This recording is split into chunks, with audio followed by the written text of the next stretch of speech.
Salam sejahtera Bapak Ibu Saudara yang terkasih di dalam Tuhan Yesus Kristus. Pada minggu-minggu ini tema kita berbicara mengenai Hari Ayah, terutama sosok seorang ayah. Dan ternyata saya juga baru tahu kalau ternyata ada yang namanya Hari Ayah. Selama ini saya tahunya itu Hari Ibu. Jadi begitu saya dapat tema ini, bicara mengenai Hari Ayah, saya coba browsing. Ternyata betul Bapak Ibu Saudara, pada tanggal 12 kita memperingati Hari Ayah. Dan apa yang Bapak Ibu Saudara pikirkan ketika mendengar kata ayah? Mungkin dari beberapa orang ada yang menginginkan dia ingin jadi seperti ayahnya, atau beberapa orang lainnya tidak menginginkan jadi seperti ayahnya. Ada banyak alasan yang melatar belakangi hal tersebut, tapi bersyukurnya kita memiliki Allah, Bapa kita di surga yang kita panggil Bapa. Dia yang menjadi teladan, dia yang menjadi patokan kita dalam kita menjadi seorang ayah di bumi. Kita lihat di Amsal 3 ayat 12. Karena Tuhan memberi ajaran kepada yang dikasihinya seperti seorang ayah kepada anak yang disayangi. Di sini digambarkan Tuhan memberi ajaran kepada orang yang dikasihinya seperti ayah kepada anaknya. Dan bagaimana sih cara kita sebagai ayah dalam mendidik anak kita? Tentu saja kita sama-sama belajar dari Alkitab, begitu juga saya sebagai papa muda, orang tua baru ya, masih baru, anak saya baru berusia 2 tahun lebih, sama-sama belajar dari Alkitab. Kita mencontoh Allah, kita mencontoh Yesus bagaimana dalam mendidik seorang anak. Kita lihat kembali di Ibrani 1 ayat 1 sampai 2. Setelah pada zaman dahulu Allah berulang kali dan dalam pelbagai cara berbicara kepada nenek moyang kita dengan perantaraan nabi-nabi. Maka pada zaman akhir ini ia telah berbicara kepada kita dengan perantaraan anaknya yang telah ia tetapkan sebagai yang berhak menerima segala yang ada oleh Dia. Allah telah menjadikan alam semesta. Kita garis bawahi di sini berbicara. Berbicara merupakan salah satu bentuk komunikasi.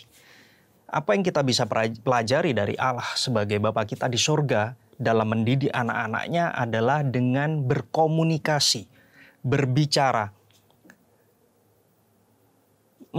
Sebagai ayah, tentu kita bekerja mungkin pagi sampai larut malam. Mungkin ada yang nggak terlalu malam juga, tapi meskipun nggak terlalu malam, sering juga kita pulang nyampe rumah udah dalam keadaan capek, lelah. Kemudian ya bisa jadi kita meninggalkan atau dalam tanda kutip menelantarkan anak kita yang di rumah.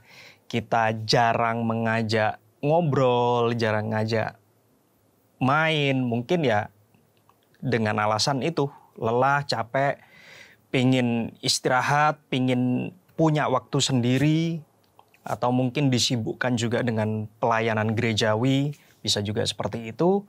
Tapi yang ingin Tuhan ajari kepada kita saat ini dalam mendidik anak kita, salah satunya adalah dengan berkomunikasi, dengan berbicara kepada anak kita. Karena komunikasi itu penting sekali ya Bapak Ibu Saudara. Banyak orang tidak menyadari pentingnya berkomunikasi.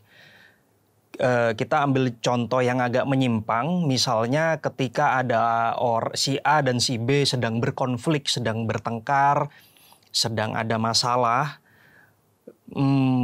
Biasanya yang saya sering lihat itu ya udah tidak diselesaikan dengan komunikasi, tapi ya sudahlah, kita lupakan apa yang sudah terjadi, kita anggap seperti tidak ada apa-apa.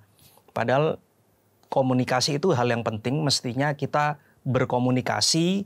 Bisa jadi ada kesalahpahaman di dalam konflik tersebut, dalam pertengkaran tersebut. Bisa jadi ada yang mungkin belum dimengerti antara satu dengan yang lainnya, bisa berkomunikasi di situ. Sama juga kalau kita kembali ke tema kita tentang ayah, bagaimana ayah mendidik anaknya, salah satunya dengan berkomunikasi.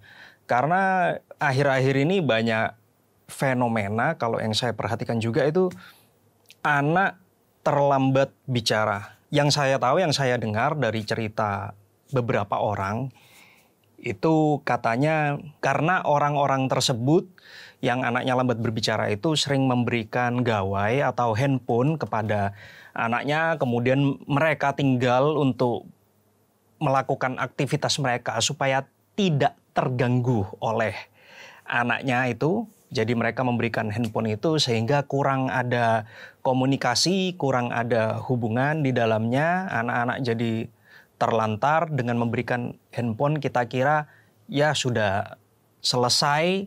Mereka anteng, mereka duduk dengan tenang, kita bisa mengerjakan aktivitas kita yang lain yang kita rasa lebih penting. Itu mengakibatkan anak menjadi lambat berbicara. Dan mereka juga cenderung senang bermain sendiri daripada dengan teman-temannya atau dengan orang lain. Nah, seperti yang kita baca di Ibrani tadi, pada zaman dahulu Allah itu sudah mencoba untuk banyak berkomunikasi dengan umat manusia, baik itu melalui nabi atau melalui perantaraan-perantaraan yang lain. Dan sampai sekarang pun tetap seperti itu, kita bisa mendengar suara Allah lewat berbagai hal, bukan cuma melalui Alkitab atau sedang berdoa, tapi ada banyak hal, cara-cara yang lain yang Tuhan bisa pakai untuk berbicara dengan kita. Tinggal kita mau membuka diri atau tidak dengan cara-cara lain tersebut. Ya, itu saja renungan pada pagi hari ini.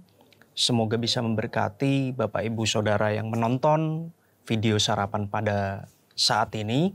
Selamat Hari Ayah, selamat beraktivitas, dan kiranya Tuhan Yesus memberkati kita semuanya.